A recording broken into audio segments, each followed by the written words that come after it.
Buenas noches a todos, amigos, eh, colegas. Bueno, nada, vamos a dar inicio la segunda edición de los Ateneos Bibliográficos de GESAR. La verdad es una actividad súper linda, nos gustó mucho la primera que hicimos. Eh, Así que bueno, muchas gracias por conectarse. Les comento que hoy vamos a compartir tres artículos. Eh, Van a presentar, y ahora lo va a presentar Rodrigo, pero en principio va a hablar Diego Vila, luego Maximiliano Fenucci y al final Alejandro Martínez, que está por entrar seguramente. Así que bueno, Ya ya lo vi. entró, perfecto, ok, bueno, buenísimo. Bueno, así que gracias por compartir esto, la verdad que vuelvo a decir, nos gusta mucho lo que estamos haciendo, cada día va a salir mejor y la idea es, como dije la primera vez, transformar esto en un clásico y disfrutarlo, ¿eh? Tanto nosotros escuchando la presentación de un artículo, como obviamente aquel quien lo prepara, que es el que aprende más de todo esto. Así que bueno, Rodri, presentás a Diego. Sí, bueno, vamos a tener tres colegas que son parte de la Comisión de Riesgo Cardiovascular y Comorbilidades del Grupo de Estudio de AR del Azar. Quien va a comenzar, lo presento yo porque el doctor Diego Vila, lo voy a presentar formalmente y después informalmente. Diego Vila es médico especialista en medicina interna y es reumatólogo. Él hizo su formación tanto en medicina interna como en reumatología en el Hospital Rivadavia. Y es actualmente el reumatólogo del Hospital Virgen del Carmen de Zárate. Eh, Así que bueno, es un colaborador también muy activo en la Sociedad de Reumatología de la Provincia de Buenos Aires. Y como él hizo medicina interna en el Hospital Rivadavia, fuimos compañeros y tenemos varias anécdotas juntos. Y siempre que nos juntamos nos terminamos acordando de cuando hacíamos guardia en el Hospital Rivadavia y demás. Así que con Diego nos une una amistad que viene previa a la reumatología. Cuando él ingresa a hacer reumatología, yo ya estaba medio saliendo, pero bueno, la verdad que siempre compartir con él es muy bueno. Él tiene, además de hacer la consulta, hace ecografía musculoesquelética, hace capilaroscopía como buen formado en el Rivadavia, así que es un soldado y un jugador de toda la cancha. Así que, Dieguito, todo tuyo, puedes presentar y contarnos tu artículo. Bueno, muchas gracias Rodrigo, gracias José. Bueno, a ver un segundín. Bueno, muchas gracias. El artículo que voy a comentar es un estudio publicado recientemente en The Journal of Rheumatology acerca de tuberculosis en pacientes sin tratamiento con biológicos, naive de tratamiento con biológicos, más que nada para un estudio que busca determinar los factores de riesgo en esos casos. Como sabemos, el riesgo de tuberculosis en los pacientes con artritis reumatoidea está elevado, sobre todo desde la implementación de los tratamientos con anti-TNF y otros biológicos. Se vio que ese riesgo aumenta con esos tratamientos, principalmente la tuberculosis, reactivación de tuberculosis latente, por lo cual la mayoría de las guías, todas las guías en realidad, recomiendan la implementación de métodos de screening, y desde la implementación de los mismos, el riesgo o los casos de reactivación de tuberculosis en los pacientes con artritis reumatoidea ha disminuido en aquellos pacientes con candidatos a terapias biológicas. Ahora bien, los pacientes con artritis reumatoidea naive de biológicos también tienen riesgo aumentado comparados con la población general, y el objetivo de este estudio fue tratar de encontrar los factores de riesgo para una tuberculosis activa en este grupo de pacientes, ¿sí?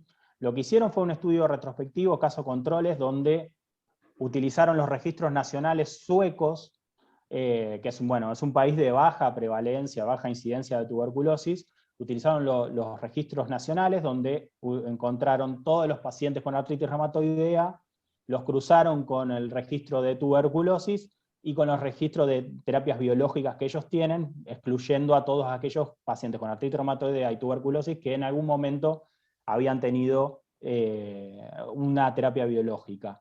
Y los compararon con 4 controles por cada caso, emparejados por sexo, año de nacimiento, año de diagnóstico de la artritis reumatoidea y región geográfica.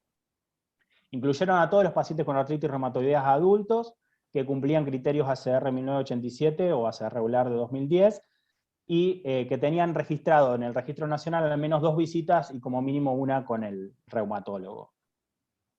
Las variables que se evaluaron fueron algunas variables clínicas como antecedentes de comorbilidades, tabaquismo, la actividad de la artritis reumatoidea al momento del diagnóstico de la artritis y en los meses previos al diagnóstico de tuberculosis, y también la actividad de la artritis durante el tratamiento de la tuberculosis, la forma clínica de presentación de la tuberculosis, el desenlace que tuvieron, los tratamientos previos al diagnóstico de tuberculosis que habían tenido para la artritis reumatoidea, tanto los corticoides como los DIMARS, se tomaron en cuenta aquellos tratamientos que habían sido utilizados por al menos 4 semanas consecutivas, y poniendo énfasis sobre todo en los tratamientos en el año anterior al diagnóstico de tuberculosis.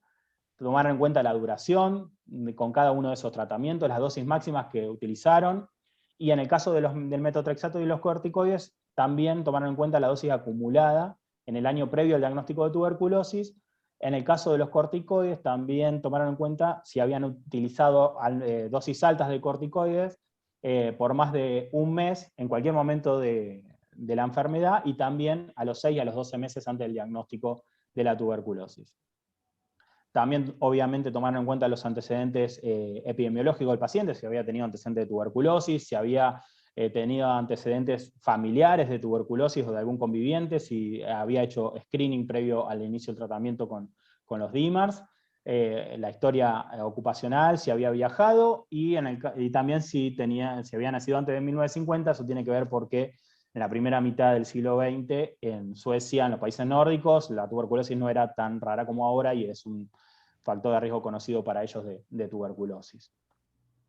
Para el análisis estadístico utilizaron el test de Student y el Aude-Mann-Whitney para las variables continuas, y para las variables categóricas chi cuadrado y test de Fisher, y realizaron una regresión logística ajustado por edad y sexo, y expresaron el riesgo relativo de tuberculosis como odds ratio ajustado.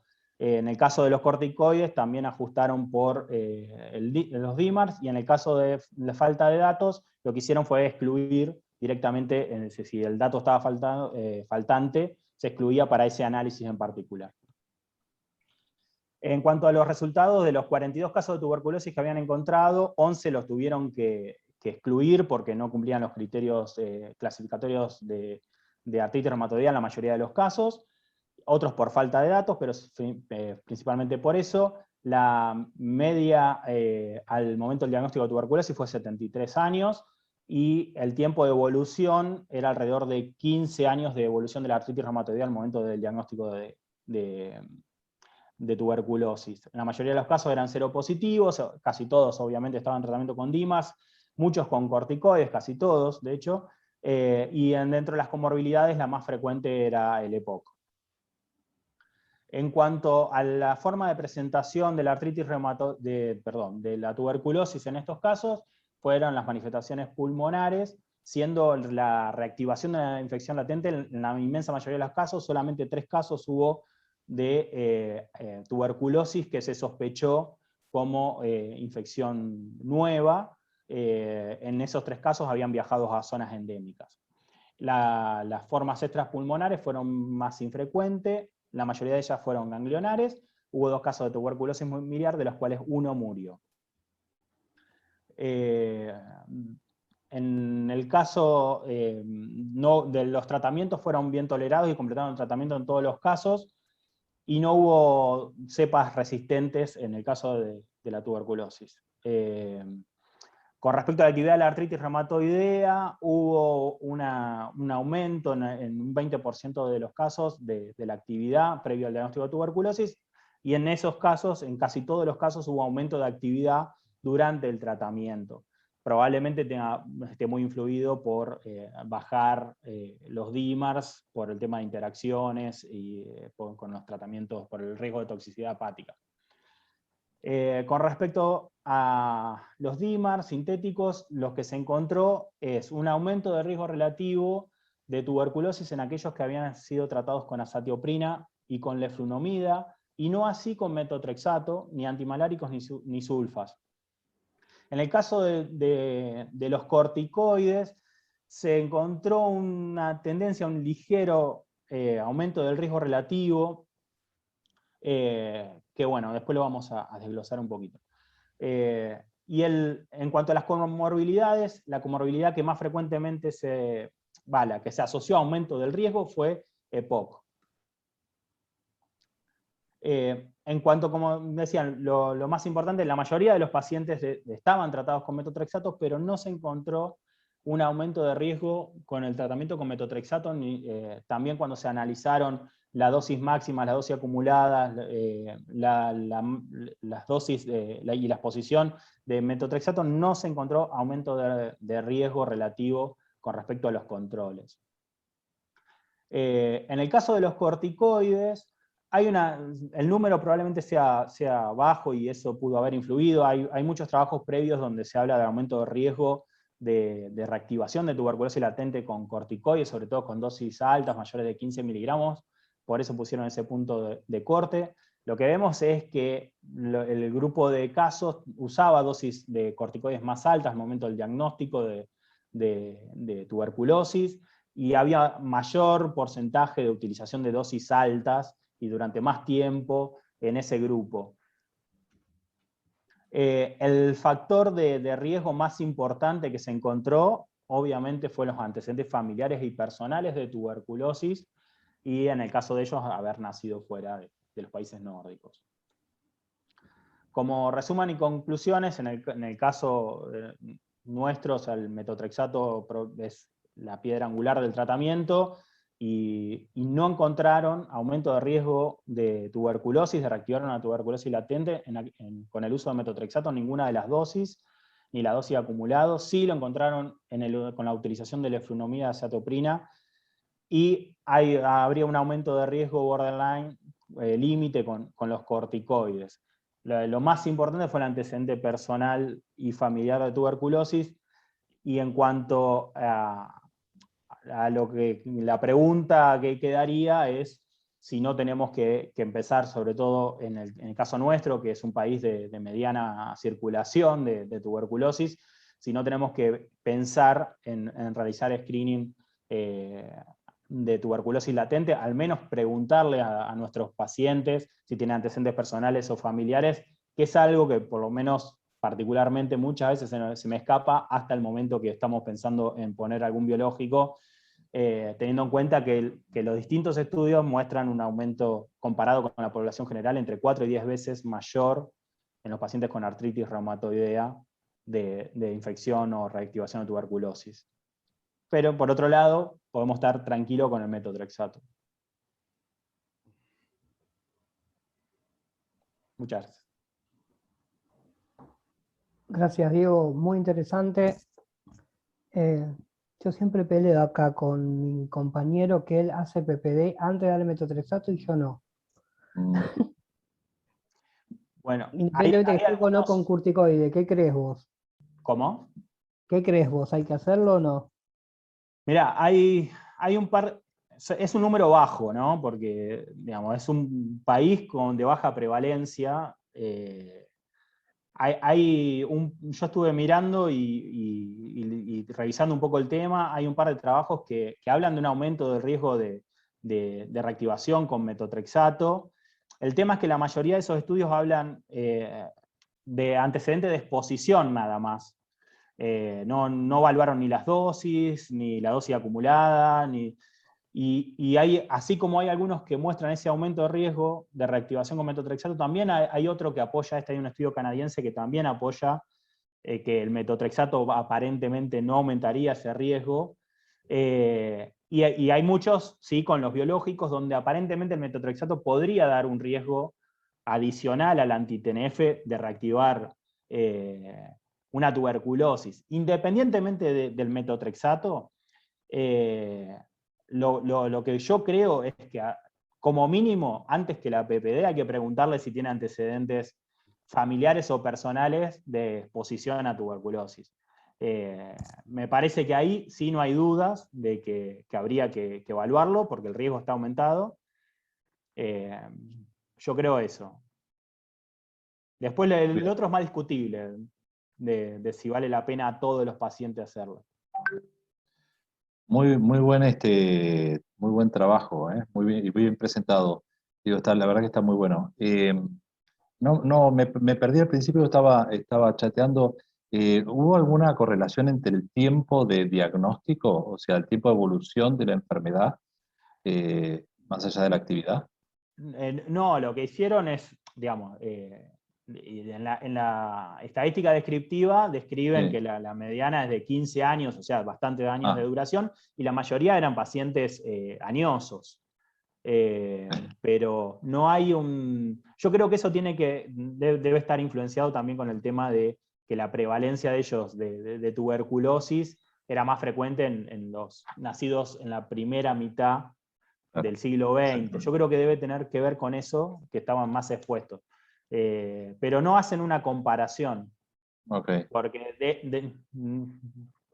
no tienen con qué compararlo, porque el control no tiene tuberculosis. Entonces no tiene el tiempo de evolución. Claro. Claro, muy bueno, muy bueno. Y aparte, bueno, lo que consideraste al principio, es un país con una baja prevalencia de enfermedad.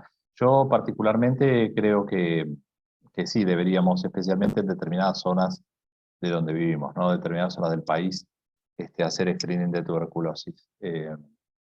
Más por el riesgo del uso de corticoides, ¿no? Uno está más tranquilo por ahí al iniciar corticoides y metotrexate al principio, ¿no? Y hacer PPD. Está muy bien.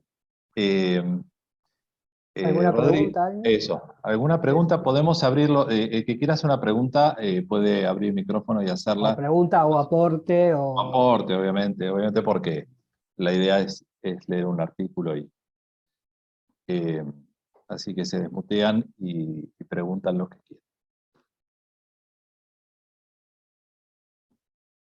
Hola, buenas noches, ¿cómo están? Jonathan. Buenas noches. Sí, ¿cómo les va?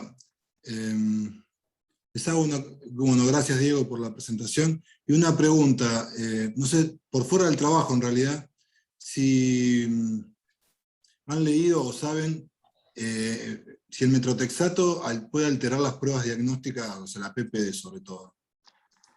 Bueno, yo hay algo que no comenté acá, porque en las variables analicé el tema de... comenté de que evaluaban a ver si habían hecho screening o demás. Hubo un solo caso que habían hecho screening previo, que obviamente dio negativo y después hizo una reactivación de la tuberculosis. La verdad que yo no leí nada puntual de qué tanto puede llegar a alterar. De los 31 casos acá de tuberculosis, uno solo le hicieron screening y dio negativo. Claro. Claro. Pero... No, digo, porque como había dado bajo el riesgo con metrotexato, si uno lo pide después, después de haberlo utilizado, me alterará la PPD en menos o en más, digo, no sé. Claro. En más no creo.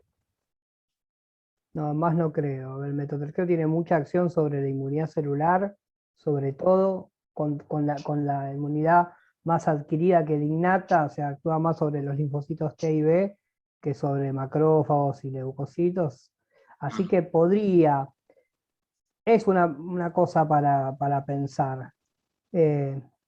También vieron que, no sé, vos Diego, ¿qué opinás? Y lo demás, acá el infectólogo, el doctor Esposto generalmente insiste mucho con el tema de hacer booster en estos pacientes, cuando uno hace antes, hacer PPD y hacer el booster. Hay otro grupo de infectólogos que dicen el booster no sirve para nada, así que no.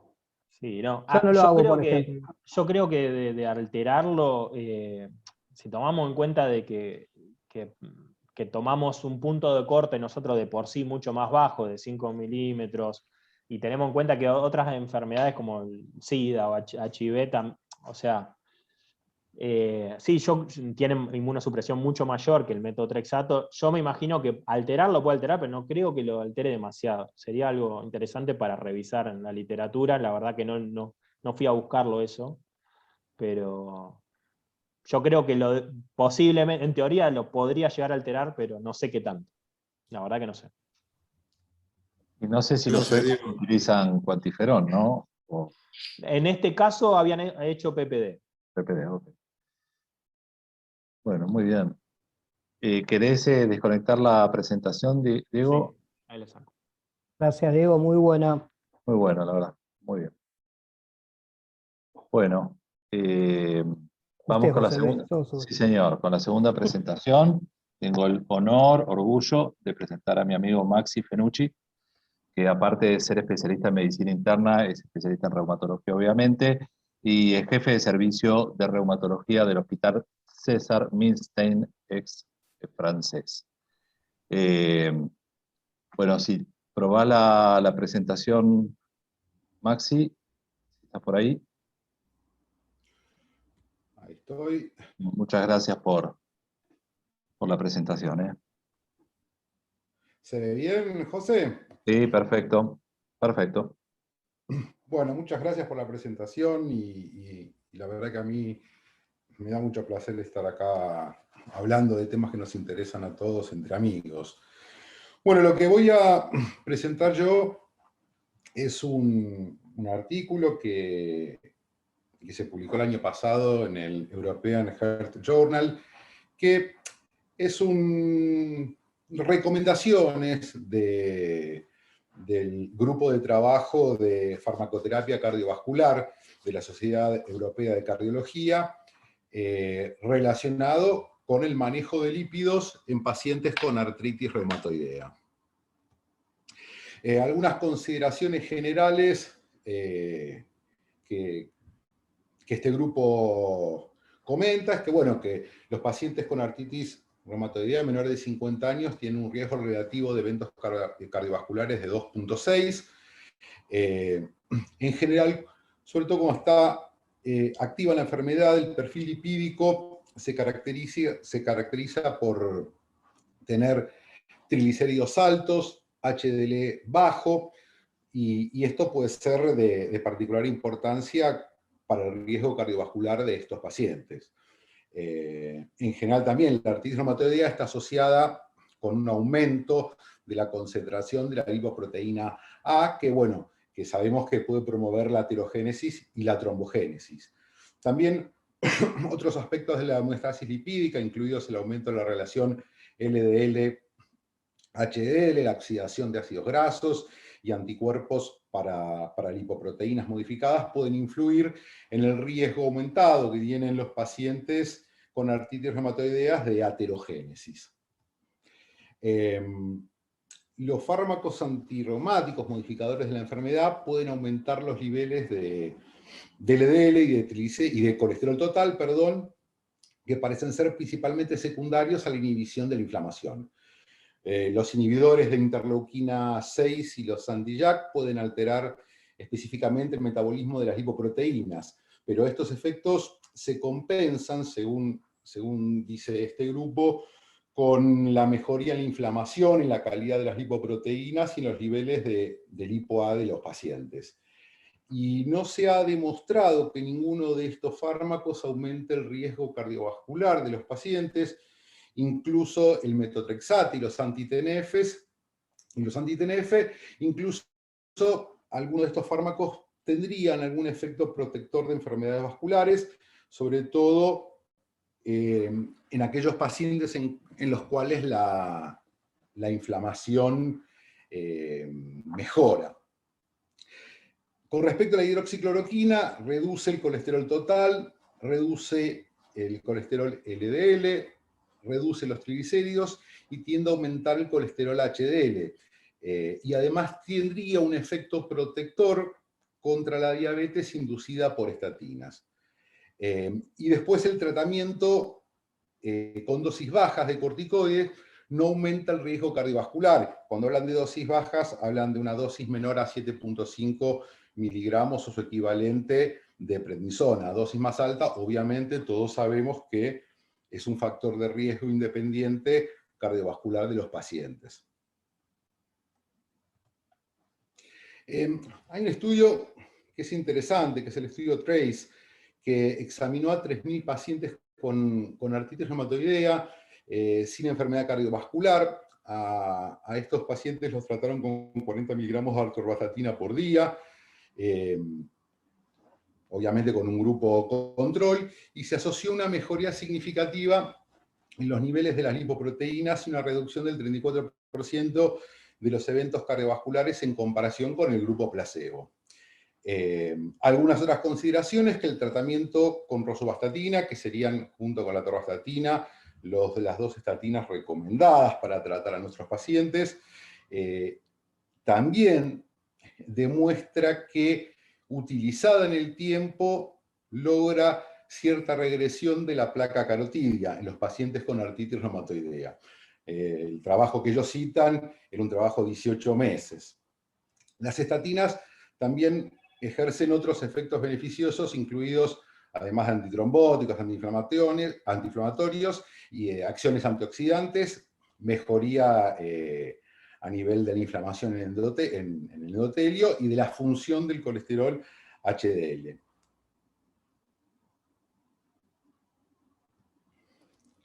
En cuanto al ezetimibe, pareciera tener efectos antiinflamatorios similares a las estatinas, y sí está demostrado que contrarresta la disfunción endotelial, y es una droga que también recomiendan los cardiólogos para utilizar con nuestros pacientes. En cuanto a los fibratos reducen los niveles séricos de colesterol total, de LDL, de triglicéridos y de lipoproteínas de muy baja densidad, y mejora la calidad del LDL.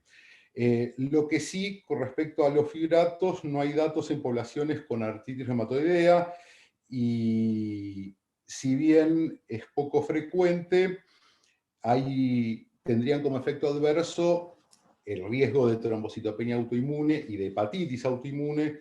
Por eso la recomendación de los cardiólogos es que debemos usarlos con cuidado, y quizás la única indicación para usar en nuestros pacientes es en aquellos pacientes que hacen hipertriglicidemia postprandial. Si no, es preferible o tener cierta cautela en el uso de fibratos.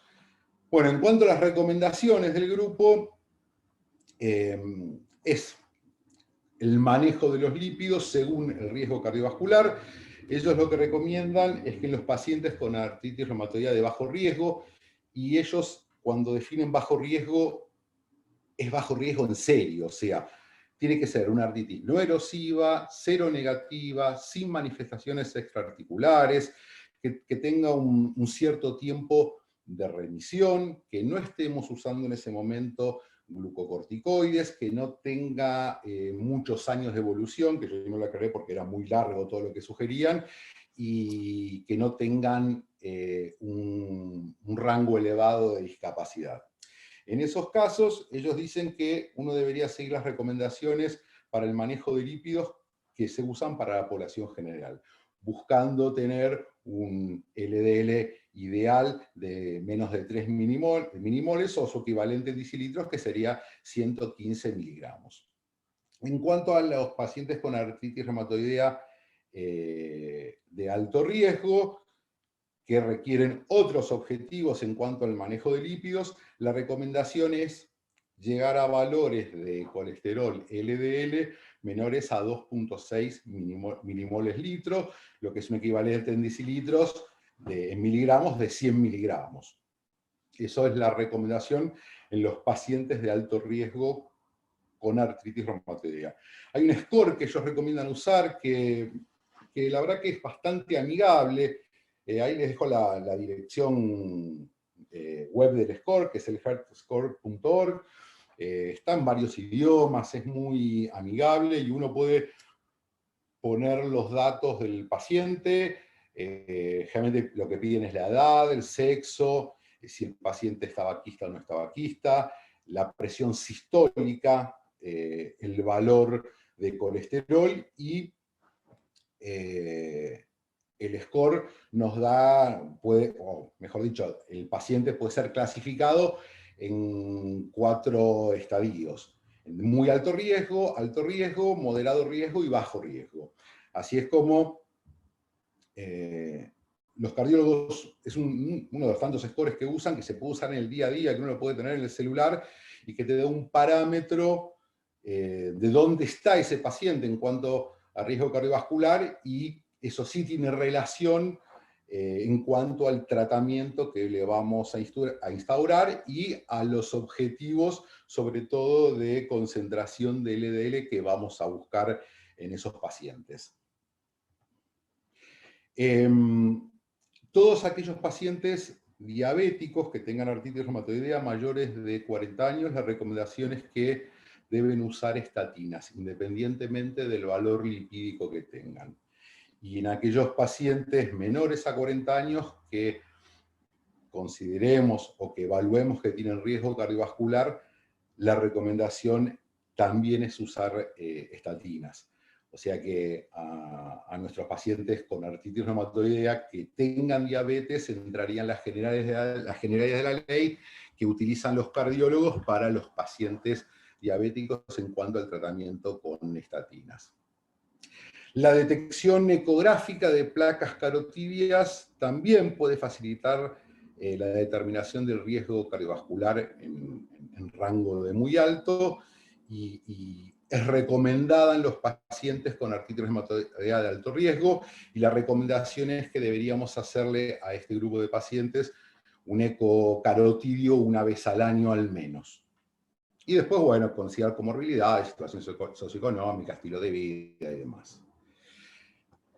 En cuanto a la monitorización de los lípidos en los pacientes con artritis reumatoidea, las recomendaciones son incluir, cuando solicitamos lípidos, colesterol total, LDL, HDL, triglicéridos, y incluso los triglicéridos pueden realizarse en condiciones sin ayuno. Que a veces uno tiene la costumbre de decirle al paciente que haga X horas de ayuno, pero los cardiólogos recomiendan que se pueda hacer sin ayuno, y si los triglicéridos en ayuno nos da un valor mayor a 200 miligramos decilitro, se puede ahí, o mejor dicho, se recomienda realizar una evaluación de los triglicéridos en ayunas. Sabemos que el aumento o valores altos de triglicéridos en el postprandial es un factor de riesgo independiente de eventos cardiovasculares. Por eso es importante prestarle atención. También se debe considerar la detección de lipoproteínas A. Bueno, y ellos recomiendan la evaluación de lípidos en pacientes con artritis reumatoidea, independientemente de la edad, al menos cada 5 años en aquellos pacientes con artritis reumatoidea de bajo riesgo. Y en aquellos pacientes que se estadifican en alto riesgo, que son prácticamente todos los pacientes que nosotros tenemos, evaluarlos al menos anualmente.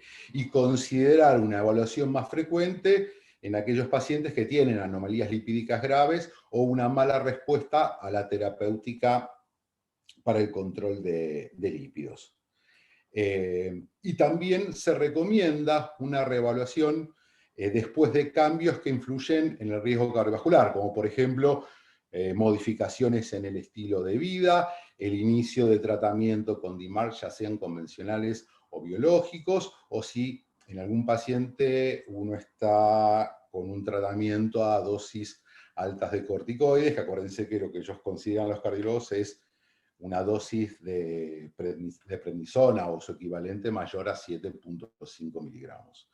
Para los inhibidores de la interleuquina 6, algunas de las recomendaciones sugieren evaluar el perfil lipídico al inicio, ¿sí? A las 4 u 8 semanas después del inicio del tratamiento, obviamente, y posteriormente en un intervalo cada 6 meses si no se cumple alguno de los criterios que habíamos hablado, que yo les mencioné anteriormente, con respecto al cambio en ese paciente. En cuanto a las intervenciones terapéuticas en estos pacientes, las recomendaciones son que el tratamiento inicial de los pacientes con hipercolesterolemia debe realizarse con estatinas. Si bien se desconoce la forma óptica del régimen con estatinas en pacientes con artritis reumatoidea, me refiero sobre todo a las dosis, la recomendación es que al menos se usen las 2 estatinas que tienen más evidencia de tener efectos antiinflamatorios, como es la atorvastatina o la rosuvastatina. Si no se puede alcanzar ese objetivo de LDL que nosotros nos habíamos trazado, sobre todo en los pacientes de alto riesgo, que sería de 100 miligramos, menor a 100 miligramos de decilitro, se debe considerar otros tratamientos como los monoclonales que se usan para las dislipemias que no se pueden controlar con los tratamientos estándar, como el alirocumab o el evolocumab, o agregar ezetimibe a esos pacientes, y por último, fibratos. Ahí sí, la recomendación son las recomendaciones generales que se utilizan para el control de lípidos. En cuanto al control de la actividad de la artritis, sí puede mejorar algunas alteraciones en la homeostasis de los lípidos, por ejemplo, disminuir los niveles de lipo-A, sobre todo cuando mejora la inflamación o se disminuye la inflamación en nuestros pacientes, y mejorar el transporte del colesterol celular. Y bueno, eso sí tiene un impacto y disminuye en el riesgo cardiovascular global de los pacientes. Y la recomendación también es que los reumatólogos debemos asegurarnos y tomar la iniciativa en el tratamiento lipídico de nuestros pacientes, o hacerlo nosotros o derivarlo a un cardiólogo o a un médico clínico para asegurarnos que los valores y las recomendaciones que dan los cardiólogos se cumplan fehacientemente. En cuanto a esto, es las recomendaciones que yo le decía. Yo, mientras los leía, me parece que a mí se me ocurría al menos una pregunta clave. Seguramente a ustedes se les van a ocurrir más preguntas, ¿sí? Y me parece que la pregunta, y no hay respuesta, y no hay bibliografía que sea concluyente, es si sería conveniente usar estatinas en forma profiláctica como en los pacientes con diabetes, que eso sí está bien documentado y es muy claro el beneficio en los pacientes diabéticos que usan estatinas cuando la enfermedad se encuentra activa. Me parece que es una pregunta importante, sobre todo por el riesgo cardiovascular. Sabemos que nuestros pacientes es la causa principal de mortalidad y de morbilidad, y yo creo que no tenemos en claro cuánto podemos modificar, al menos en el tratamiento de los lípidos, y si es conveniente usar estatinas en pacientes que no tengan aumento del colesterol, sino en pacientes con lípidos normales, básicamente por el efecto antiinflamatorio. Lo mismo que le pasa a los diabéticos, y cuando uno ve la enfermedad del endotelio vascular de los diabéticos y los pacientes con artritis reumatoidea activa, tiene algunas características en común. Bueno, y con esto terminé. ¿Qué les parece? ¿Qué piensan ustedes? Muy bien, muy bien. Espectacular. Maxi, súper didáctico, la verdad que es un buen artículo. Bueno, Ese es un artículo de cardiólogos, ¿no? Perdón, sí. Cardiólogo, sí, es del, Rodri, es del comité del colegio, el grupo europeo de cardiología, del comité de farmacología. Son las recomendaciones que ellos dan. Sí, es de cardiólogos. Bien. Bien, Ale, vos tenías una pregunta, ¿querés hacerla directamente que le habías puesto en el chat? Bueno, ¿se escucha bien? Sí, perfecto. Sí, no, te felicito, Maxi, muy buena la presentación. No, ¿qué opinás de hacerle a nuestros pacientes por ahí de 40 años en adelante, que uno los ve activos, por DAS28, lo que sea, de entrada, un ecocardiograma y algún Doppler carotidio o femoral, como para estratificar de entrada, ¿no? No sé si hay alguna recomendación de hacerlo de inicio a todos, o no sé qué Con opinas. respecto al Doppler carotidio, sí. Sí, la recomendación es hacérselo a todos los pacientes que tienen enfermedad activa y repetirlo al año. Con respecto a un ecocardiograma, es más recomendable en aquellos pacientes que tienen quizás algún otro riesgo cardiovascular. No está determinado como dentro del screening que hacemos nosotros, como algún estudio de base. Yo, si me preguntas en lo personal, yo en los mayores de 40 lo hago. Sí, por el riesgo cardiovascular que tienen los pacientes con artritis reumatoidea. Ahí me parece que queda también en el criterio clínico de cada uno de nosotros. Con respecto al Doppler carotidio, sí, hay evidencia fuerte y hay evidencia sólida en los pacientes con artritis reumatoidea. Y sí, lo recomiendo de inicio y anual. Y no lo recomiendo yo, tenemos evidencia para justificar el estudio. Sí, sí, sí. Muy bien. Ali, ¿tenías una pregunta? ¿Querías hacer un comentario? María Alicia. Ah, sí, creí que no, Andy, te entendí. Perdón. No. Maxi, buenísimo, me encantó la Hola, Ali, presentación ¿cómo tuya. estás? ¿Cuánto tiempo? Sí, muy bien. Abuela, estrenando el abuelazgo, así que por eso Uy, te estoy felicito. estoy tan contenta. No, lo que te quería preguntar era, digamos, vos dijiste, bueno, haces el score, los categorizás a los pacientes, y el hecho de tener AR activa te lo multiplica por 2. No, el No. hecho de tener AR activa, ya los cardiólogos por default lo clasifican como de alto riesgo. Como riesgo. Ya por la actividad. Okay.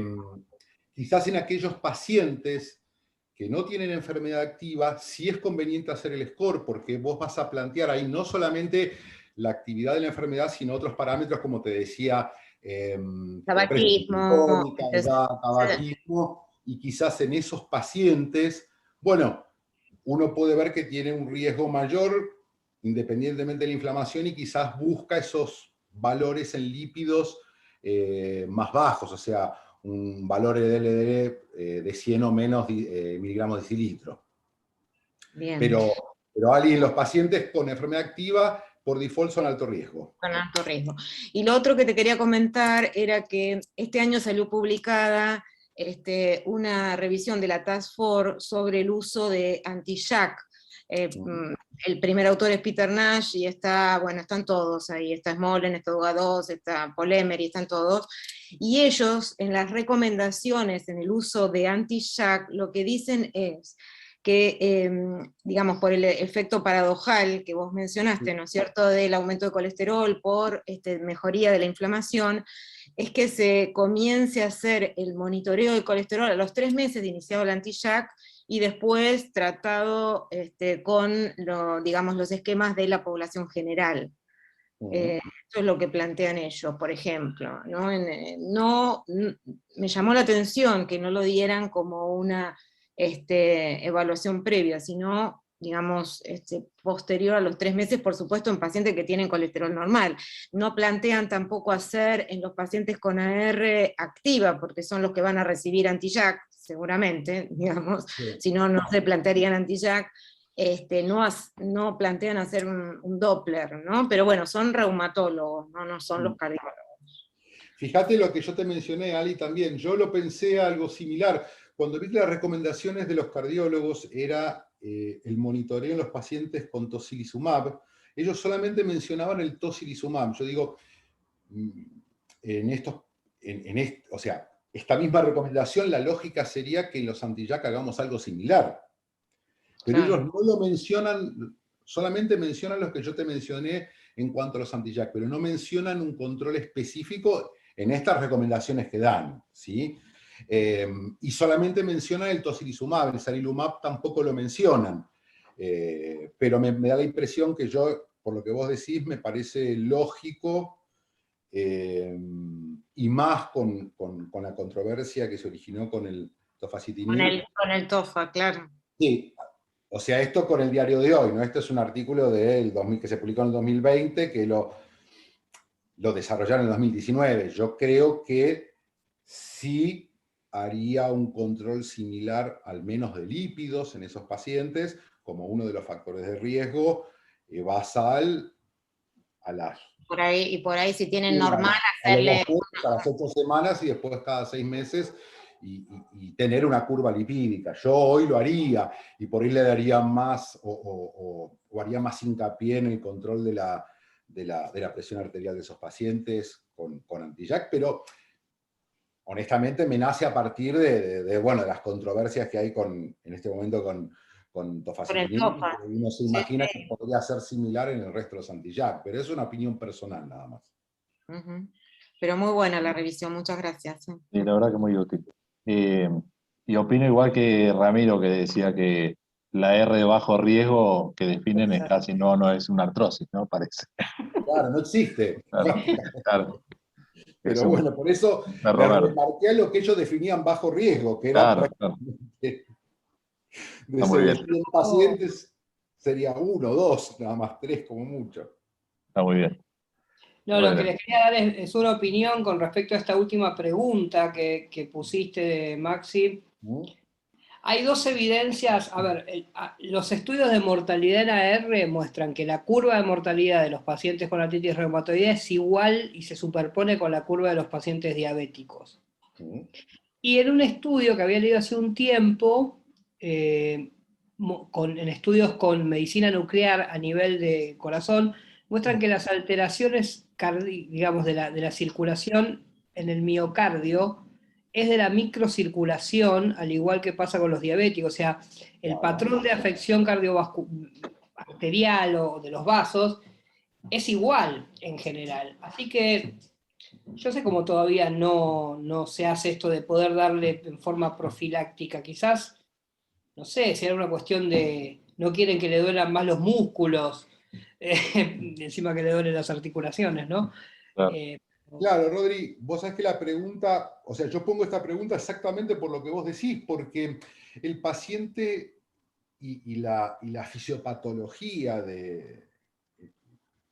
la cual impacta en el riesgo cardiovascular es muy parecida al paciente con diabetes. Uno diría a priori que tendríamos que hacer lo mismo que se hace con los pacientes con diabetes, pero no tenemos evidencia para esos pacientes con diabetes.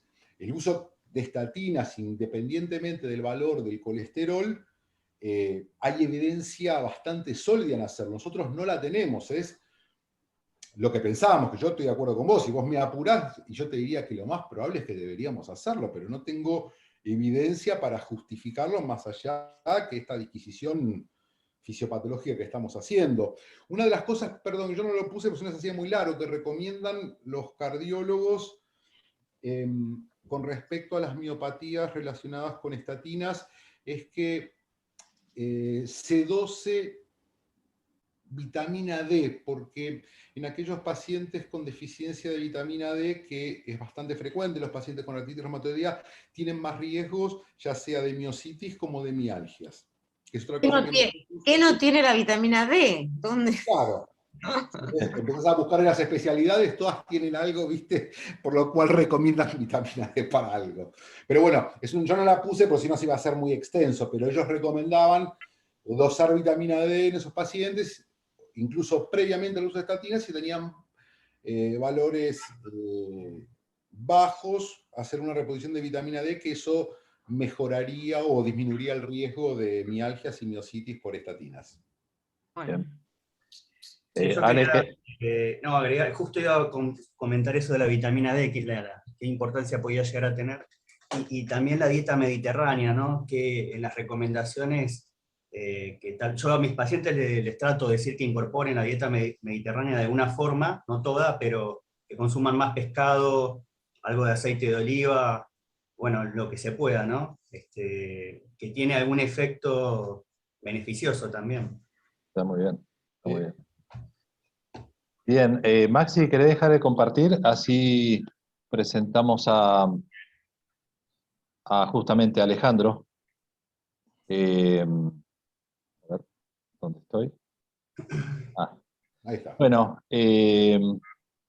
Alejandro Martínez es médico reumatólogo y es del Hospital de San Miguel Arcángel de Bellavista, si no me equivoco.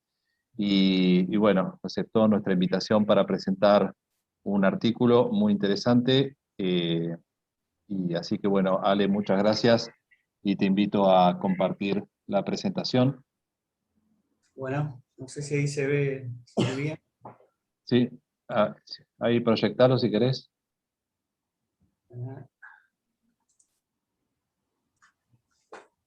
Tengo un poco de problema a veces con internet acá. A ver si... Ahí vas. Bien. Bueno, este es un artículo, bueno, yo estoy un poco también en osteoporosis también que me interesa, así que elegí este artículo de este año que se va a publicar dentro de poquito en la revista Rheumatology. Le falta todavía la asignación del número y demás. Bueno, habla de la utilización de dosis bajas en nuestra terapia y el riesgo de fracturas osteoporóticas. Y se utilizó un estudio, una cohorte británica de la Clinical Practice Research Data Link, que acá traje un poquito qué es esa base que utilizaron. Es una base de datos de atención primaria, una de las más grandes del mundo, que tiene registros médicos de más de 670 prácticas del Reino Unido desde el 2013, tienen datos de casi el 7% de la población, incluyen datos demográficos de los pacientes, parámetros del estilo de vida, diagnósticos clínicos, detalles de prescripciones, resultados de pruebas de laboratorio, especialistas, bueno, muchos datos del 87, y sobre todo también incluían lo que son fracturas vertebrales y de cadera. En el estudio lo que se planteaban un poco es la terapia con corticoides a dosis bajas, especialmente en enfermedades inflamatorias crónicas. Sabemos que podría tener un efecto positivo sobre la pérdida ósea, donde suprimiendo la inflamación sería, digamos, un efecto protector, ¿no?, para nuestros pacientes. Hay un ensayo clínico aleatorizado de Hauberger que informó una reducción estadísticamente significativa de la pérdida ósea en las manos después de 1 y 2 años en pacientes con AR que fueron tomando corticoides hasta 7,5 miligramos de prednisolona una vez al día, y eso les generó un efecto protectivo. Bueno, Euler un poco revisó estos datos, un grupo de trabajo, con respecto al riesgo de daño, incluido la osteoporosis y fracturas, pero no tuvieron, digamos, no fueron datos concluyentes como para poder sacar alguna recomendación. Hay estudios observacionales donde se informan tasas más altas de fractura con usos de corticoides orales en dosis bajas. Ellos llaman dosis bajas a menos de 7,5 miligramos día, de dosis equivalentes de prednisona, que es un poco lo que están en sus últimas guías, ¿no? El objetivo de este estudio fue investigar el uso de dosis bajas justamente de corticoides y el riesgo de fracturas osteoporóticas en pacientes con AR. El diseño del estudio, usaron esta base de datos, hicieron una corte retrospectiva de pacientes con AR que tuviesen más de 50 años, y se los estratificó según estaban recibiendo corticoides en los últimos 6 meses, que hayan tenido indicaciones. Era el grupo actual. Si habían recibido corticoides entre 7 a 12 meses, era el grupo reciente, y todos los pacientes que habían recibido hace más de un año glucocorticoides era el grupo pasado. Se iba evaluando las dosis medias y dosis acumuladas. Lo estratificaron según el tiempo que se le fue indicando los corticoides en la base. Y se hizo, digamos, un riesgo de incidencia de fracturas osteoporóticas en diferentes lugares: cadera, húmero, vértebras, antebrazo, costillas, pelvis, estimándose un modelo de Cox de proporciones dependientes del tiempo. La exposición de interés fue justamente el uso de corticoides, se evaluó en función del tiempo.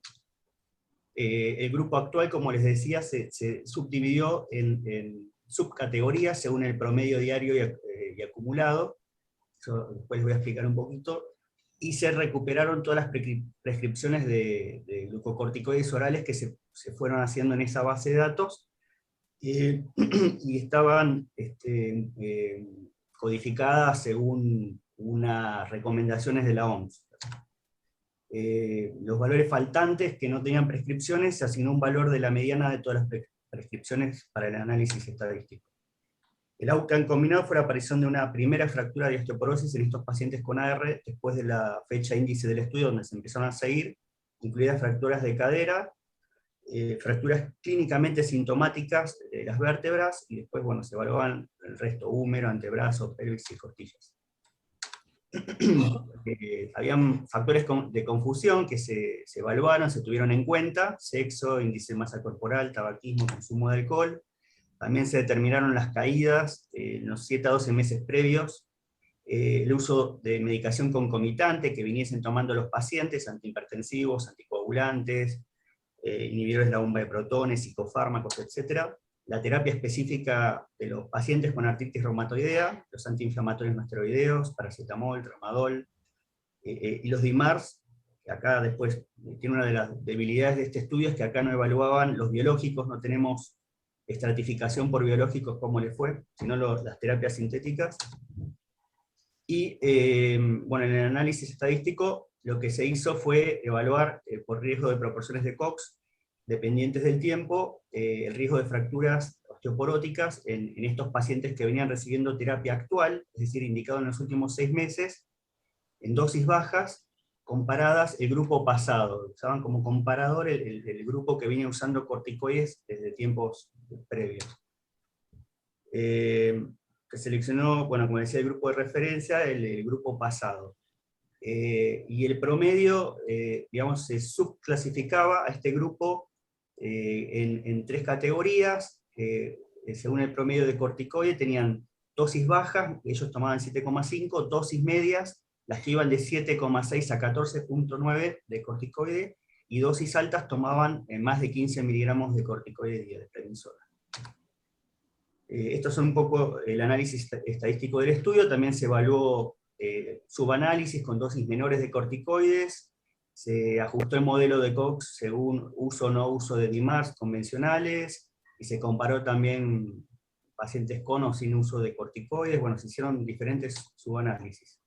Los resultados, bueno, tuvieron más de 15.000 pacientes en la base, una promedio de edades de casi 70 años, 70% sexo femenino.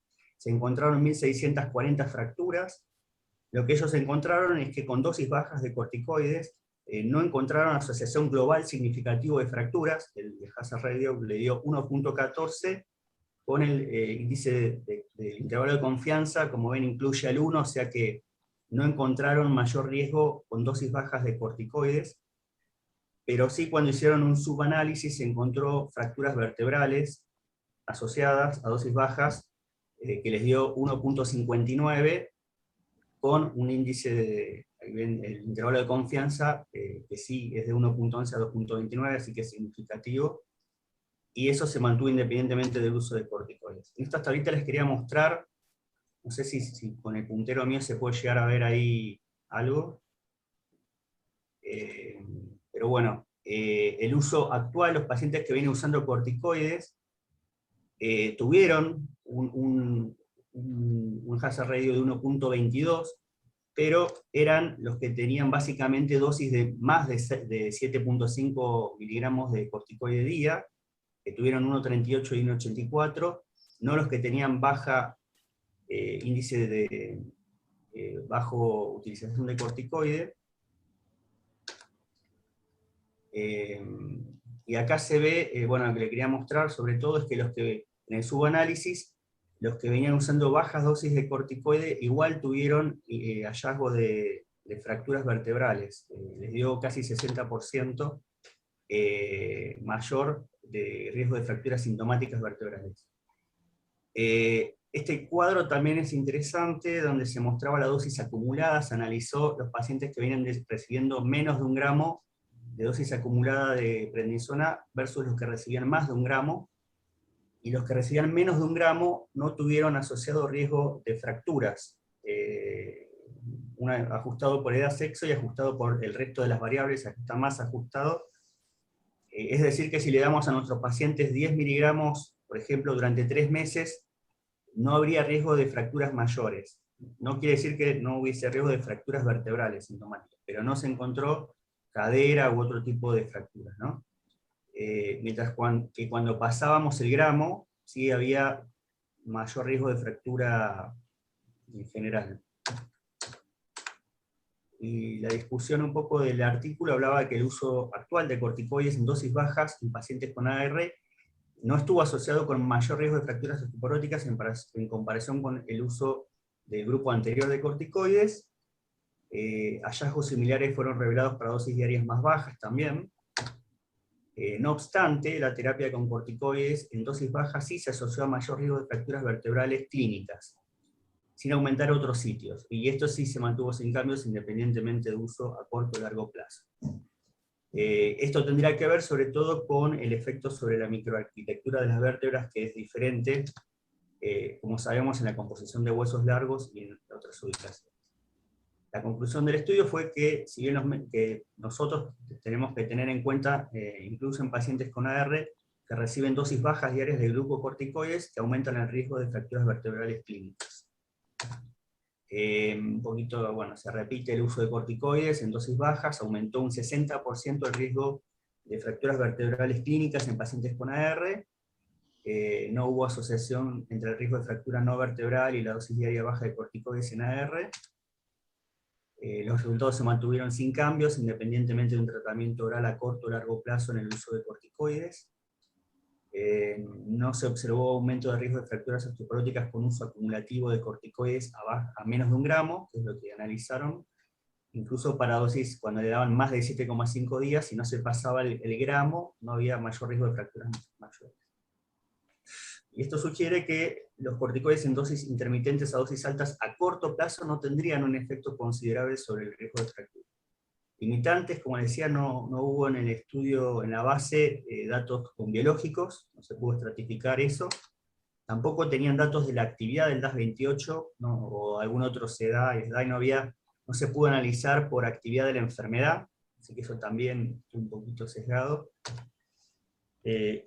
No tuvieron en cuenta, bueno, hay que tener en cuenta aproximadamente que 2/3 de las fracturas vertebrales son asintomáticas.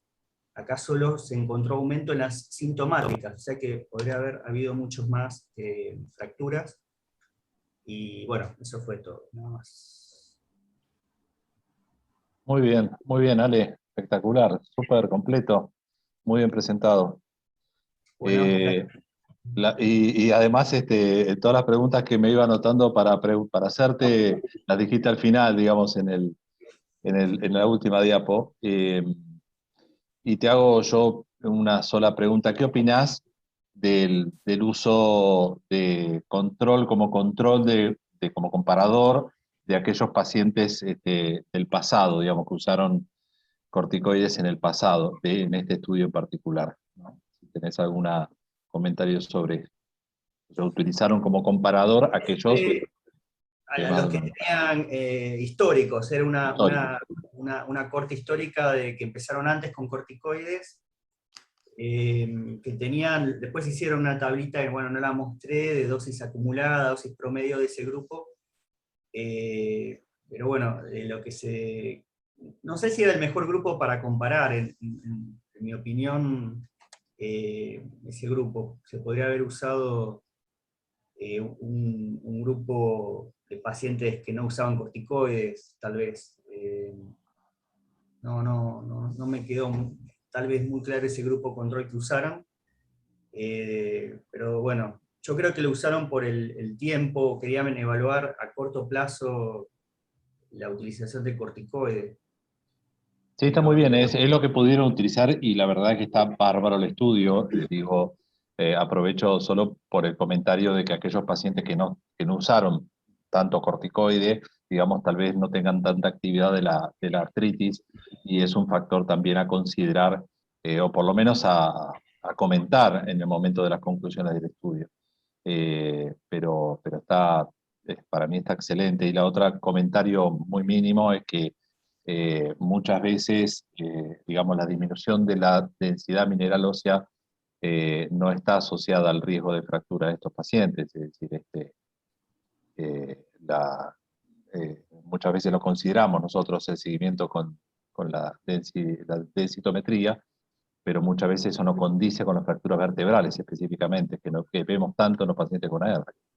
Yo creo que va a haber que empezar a pedirles, en la medida que tengamos acceso, el TBS, el Trabecular Bone Score, que nos va a dar una aproximación mejor al verdadero daño que genera el corticoide sobre el hueso trabecular.